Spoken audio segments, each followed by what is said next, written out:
एकीकडे नेस्कोतील ड्रग्ज प्रकरण आणि झोंबी ड्रग्जचं प्रकरण गाजत असतानाच आता धक्कादायक बातमी समोर येते। पश्चिम महाराष्ट्रात आता ड्रग्ज आणि गांजा तस्करीचं मुख्य केंद्र बनत असल्याचं धक्कादायक वास्तव समोर आलंय।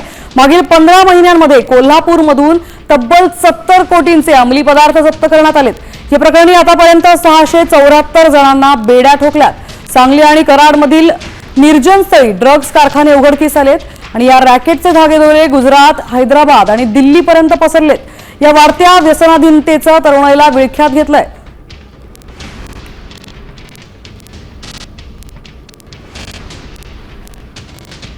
गुन्हे दाखल झाले आहेत।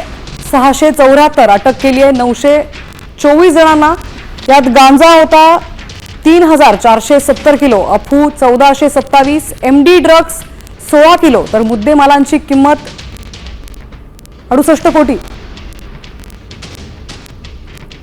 त्यामुळे पश्चिम महाराष्ट्रातून आता हे मोठं रॅकेटच समोर येत आहे।